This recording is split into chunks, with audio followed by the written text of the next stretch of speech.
Let's go to the mountain and climb here in the sea. Ang pa akong masakit, kailangan patak-patakin. Akyat. Come on, let's go!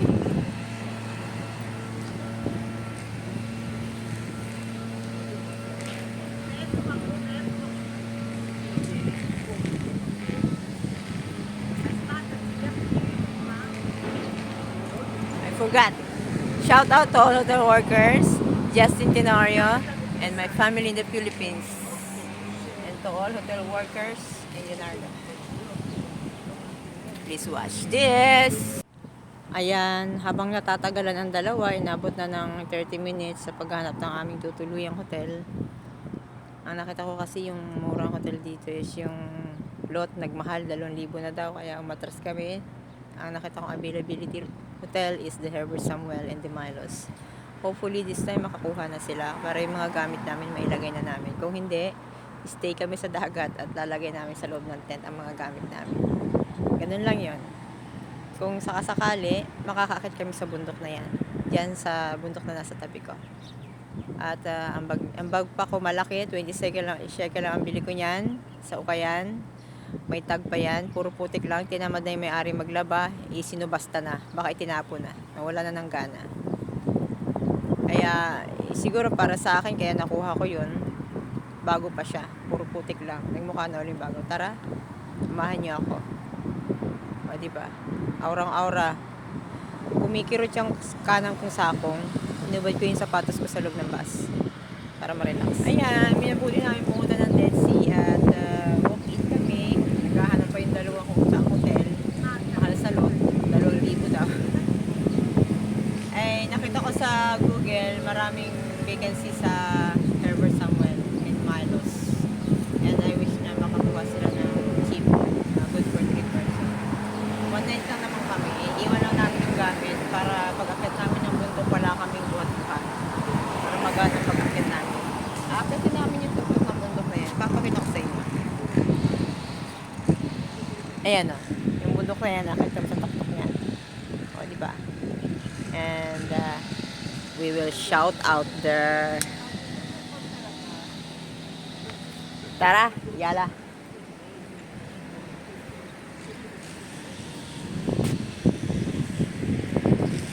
Hanap ko kung saan yung dadaanan namin. Wala kasi kaming tour guide.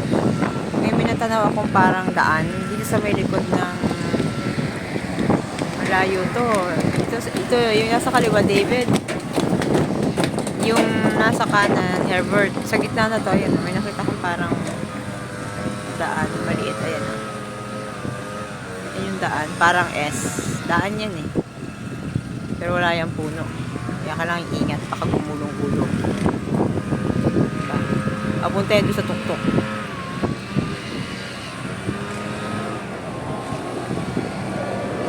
Wish ko, doon kami sa Herbert. Kasi yan ang malapit doon sa hiking area. Tapos kung mag-aano kami, magdadagat, sa likod din ng Herbert, merong pwede ka mag-tent. Ayan, nag-worry na ako doon sa dalawa. Tagal nila.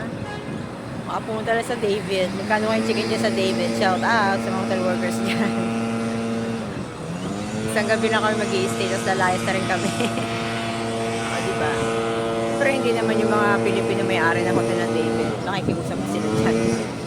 O, diba? Hindi porque may kakilala kami dyan, ay makakatuloy na lang kami basta. Every hotel have a rules. May mga patakaran yan. Ayan! Galabasan ko. At ay yung mga gamit namin, no? Diba? Shout out!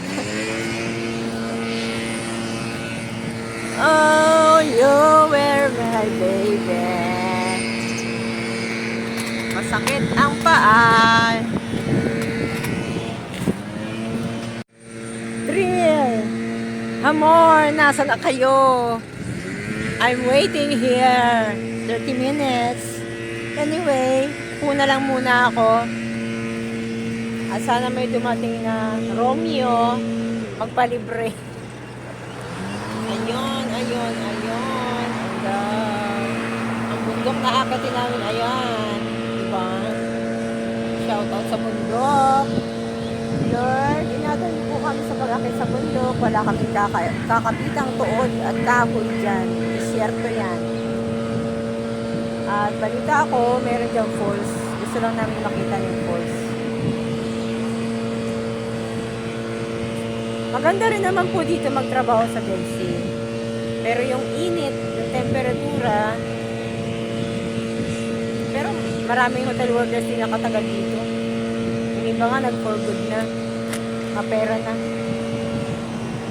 Ako hindi ako mag-for good kaya alam na. Alam na this.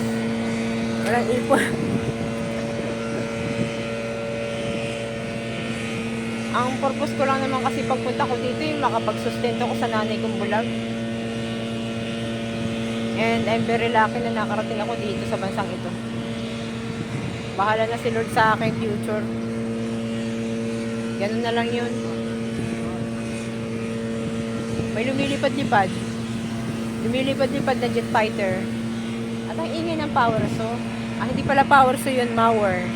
Tinitrim niya yung, yung damo. May McDonald's pala dito. Is kami pa libre ng McDo. Oh my God. Where are they? Nasaan na sila? Mukhang pumunta sila sa David Hotel. Pumasok sila doon.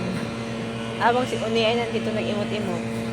Watch me, baby. Alone here. Oh. Ayan ang mga bus na dumadaan dito. Itong mga number ng buses. 486, 444, 421, 321, 384, 400. Diba? Iwanan ko na kaya yung maleta at mga gamit na yan. Kaya iniwanan na ako ng dalawa. Charot. Nagtampo. Ko, no? Parang gusto kong maglakad pa para, no? Hindi man yung mawawala. Tatawid ako konti. Dito pala sa lot.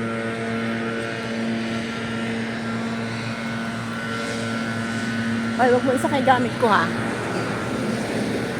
Tatawid ako konti. Ano ba yung feeling na tumatawid?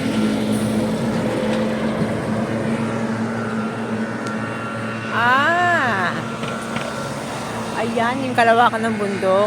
Tanaw dito. Ano itong Dead Sea Mall? May Dead Sea Mall pala dito? Oh, pwede ka mag-malling. Sigurong bilihin dyan.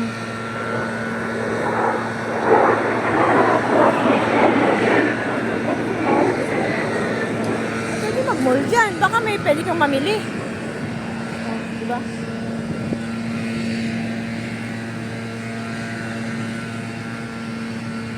Yahak, iwanan ko ng gamit. Yala! Yala!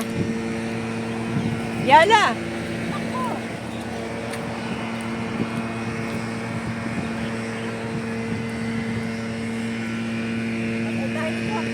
Maganda pa mag-jogging dito. Baka hilahin yung gamit namin. Takbo ako dito. Mahal, sayang. Milyonaryo ako, mag-chicken ako dyan sa Lot. Gusto ko kasi yung name niya Lot, diba? Lumingon si Lot. Asawa ni Lot. Naging asin. Bye-bye! Hintayin ko yung dalawa at kami papakita ko sa inyo kung ano yung kasunod na kwento. Hello guys!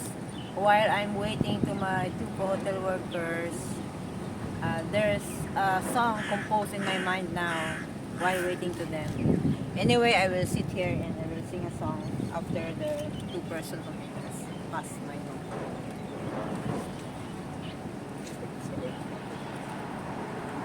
Come and sing with me. Tambay ka lang, hintay ka lang sa tabing daan, sa tabing bakod ng hotel lot dito sa Dead Sea. Tambay, tambay, hintay ka lang, hintay ka lang, hintay ka lang, tambay ka lang. Tambay, tambay, tambay ka lang, hintay ka lang. Tambay ka lang, hintay ka lang, dito sa tabing daan, sa tabing bakod ng Lot Hotel sa Dead Sea. Tambay, tambay, tambay, tambay, tambay ka lang. Nasaan kayo, wala pa ba?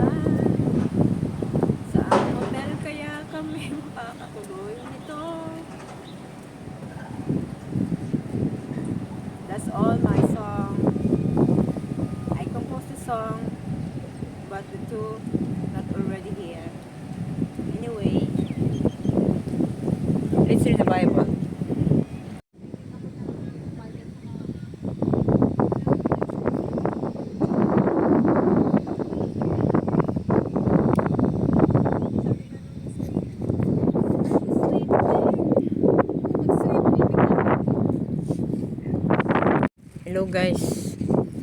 Inabot na kami ng 1 oras kahanap ng hotel. Pero talagang doon talaga kami ilalagay. Deserve daw namin kahit sarado kami sa trabaho. Bakit? Mayayaman lang ba ang kayang mag-check-in sa mamahaling hotel? Number 1 hotel ng Dead Sea. Ayan. Itsura namin. Aura namin yan. Nag-change outfit kami. Shout out. Let's go. Ito lang dadalhin ko, may upuan. Baka mangalay ang lola. At iwan niya sa hotel. Dead Sea. Hotel David. Shout out. Yala.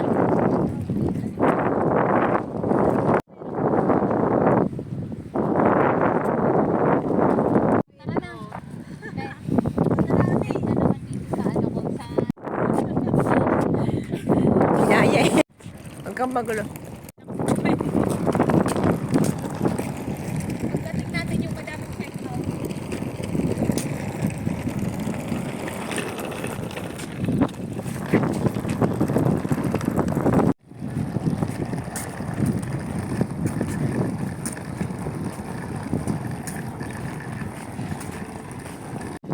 Ayan nga pala yung hotel na aming tutuluyan. Lahat naman po ng hotel sa Dead Sea maganda. Yan po ang napili kasi yan po ang medyo mura pero mahal na yan. Yan pala ay sikat ding hotel dito sa Dead Sea. Para sa akin parang ito yung number 1 hotel sa Dead Sea.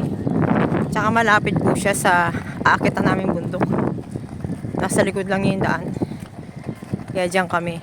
Para pala sa mga gusto mag-check-in dyan sa David, mag-book po kayo kasi pag walk-in, mahal po ang singil. Kailangan naka-booking na, reservation. Sa booking po doon yung makikita yung mura. Kung ano pong prices doon, yun na yun. Kahit sa ang hotel. Dito sa Dead Sea, kapag walk-in, mahal po ang singil.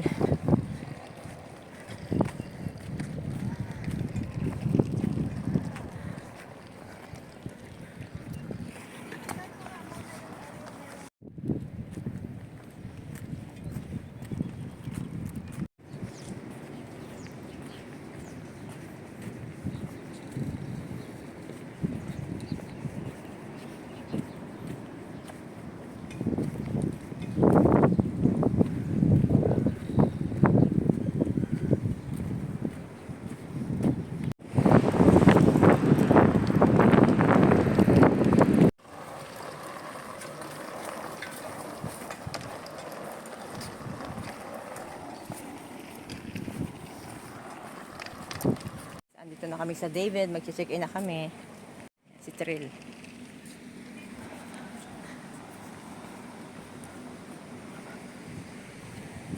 Parang tour ni David to. Ganda ng hotel. Beautiful. Ganda ng entrada. Parang Makati. Sa luggage room muna namin ilagay ang gamit namin. Kasi akit kami bundok. Ano to dito daw? Ganda ng hotel. David. Ganda ng David. Shoutout sa mga Pilipino hotel workers na rito. Magandang hotel nyo.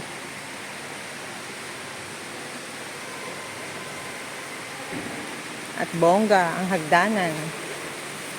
Bongga ang hagdanan. May waterfalls. Diba? Nag-CCR kami. Nag-iwan ako ng kayamanan dito sa CR. Pagka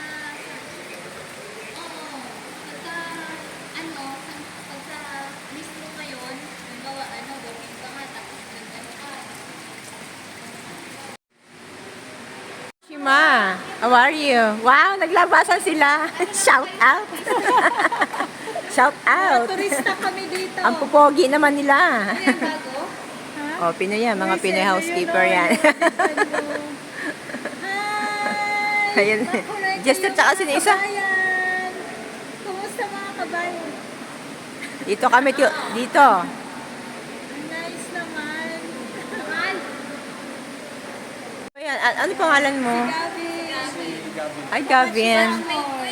Pogi-pogi naman ng mga taga-David. Shout out. Mapuputi. Kasi sagana sa asin. Dito lang talaga.